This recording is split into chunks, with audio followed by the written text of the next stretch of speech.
His name is Dr. Emeka Eze. He was born in Lagos, Nigeria. He studied medicine, passed his boards, built a practice in Houston, Texas, swore an oath to the United States Constitution, and became a citizen. On every government form he has filled out since, he checks the box that reads African American. The question is whether that box belongs to him. That question is not philosophical. It has a dollar figure attached to it. It has a legal history behind it. And right now, it is quietly tearing apart one of the largest demographic groups in the United States from the inside, long before any outsider gets involved. Here is what most people were taught. Black Americans are the descendants of enslaved Africans brought to the United States between 1916 and 1865. Full stop. One origin, one story, one people. That version of history is not wrong, but it is so incomplete that the parts left out have been doing serious damage for decades. By 1860, the year before the Civil War began, the United States Census recorded 488,000 free black people living in this country, nearly 500,000. That was 11% of the entire black population at the time. These were not people waiting for emancipation. They were already free, and many of them had been free for generations.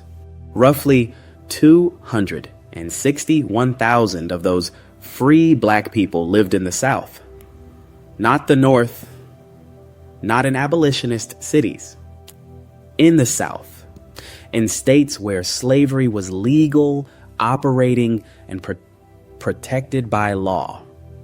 They ran businesses, owned land, sent their children to school in France, and in some documented cases, they owned enslaved people themselves. That last sentence is the one that will make some viewers stop the video. But it is confirmed historical record.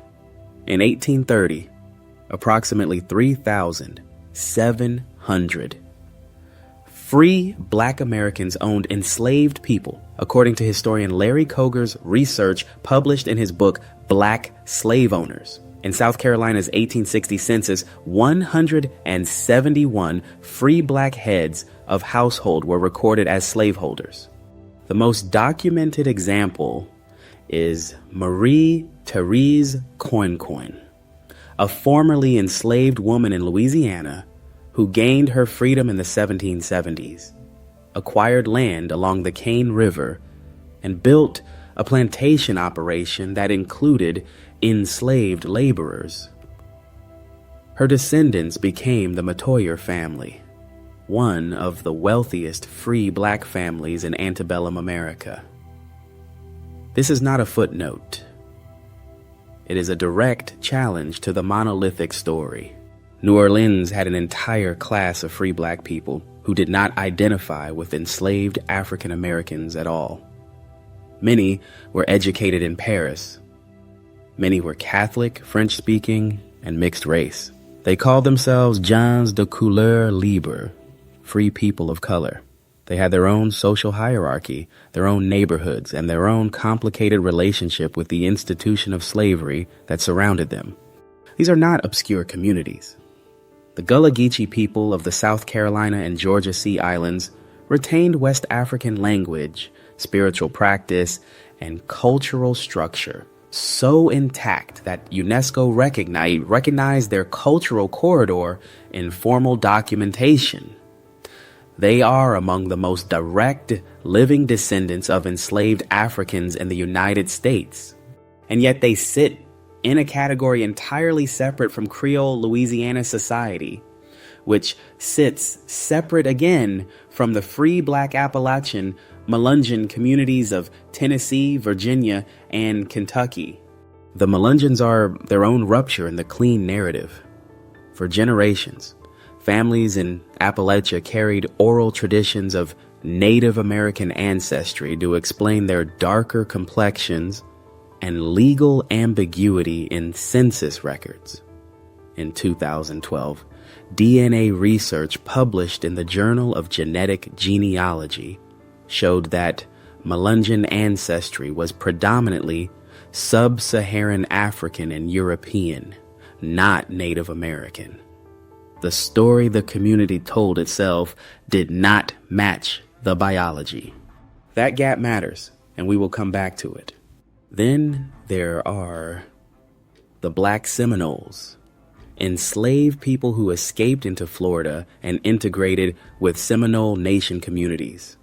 They fought alongside Seminoles against the U.S. Army in 3 separate wars. After removal, they were resettled in Oklahoma. Then some migrated to Texas and Mexico. Their descendants today are simultaneously Black and indigenous by history, by treaty, and in some cases by law, and neither category fully accounts for them. The 5 civilized tribes, the Cherokee, Choctaw, Chickasaw, Creek, and Seminole nations, were required by federal treaty after the Civil War to grant citizenship to the Black people they had formerly enslaved. These people became known as the freedmen. In 2007, the Cherokee Nation held a vote and expelled approximately 2,800 freedmen, descendants from tribal citizenship, stripping them of healthcare access, housing benefits, and voting rights within the tribe. A federal court ruled in 2017 that the expulsion was unconstitutional. As of today, the legal and political conflict is not fully resolved. These are Black Americans fighting for their right to also be recognized as Native Americans, and a tribal government pushing back. Here is the re-engagement turn, the thing this video needs you to sit with. Every group described so far, the Creoles, the Gullah, the Melungeons, the Black Seminoles, the freedmen, existed before 1965. They were already complicating the single-story version of Black America before a single Nigerian or Jamaican immigrant arrived. The tension inside Black American identity is not imported. It is original. But 1965 changed the composition of the country in ways that accelerated every existing fault line. The Hart-Celler Immigration and Nationality Act that year effectively ended a quota system that had kept African and Asian immigration to near zero. In 1960, approximately 35,000 African-born people lived in the United States. By 2019, that number had risen to 2.1 million, according to Pew Research Center data. By 2060, African immigrants are projected to surpass Caribbean-born residents as the largest foreign-born Black population in the country. Caribbean-born Black Americans already numbered approximately 1.6 million as of 2019. Together, African and Caribbean immigrants plus their American-born children represent between 10 and 12% of the total Black American population today. And they arrived into a country where the legal infrastructure, the political capital, and the cultural identity of Black America had been built at enormous human cost by people who had no choice about being here. Nigerian Americans are, by documented measurement, the most educated immigrant group in the United States. 58% hold at least a bachelor's degree, compared to 32% of white Americans and 23% of the general U.S. population, according to the U.S.'s Census Bureau's American Community Survey. Caribbean-born Black Americans have median household incomes approximately 30% higher than U.S.-born Black Americans, according to the Migration Policy Institute's 2022 data. These numbers are used as a weapon by people arguing that systemic racism cannot be the primary barrier to black advancement. If immigrants arrive and succeed, why can't American-born black people? That argument ignores the specific history of redlining, wealth stripping, mass incarceration, and generational debt that American-born black communities carried before any immigrant arrived. But the argument exists. It has numbers behind it. And pretending it does not will not make it go away.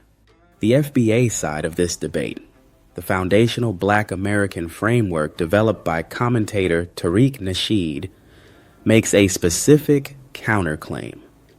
Immigrants are not just succeeding independently. They are benefiting from infrastructure, legal rights, civil rights protections, affirmative action programs, minority business enterprise certifications. That was built through the sacrifice, imprisonment, beatings, and deaths of American-born black people who never gave those benefits to anyone outside their community. That argument also has evidence behind it. Research by sociologist Douglas Massey at Princeton and publicly raised by Harvard professor Henry Louis Gates Jr.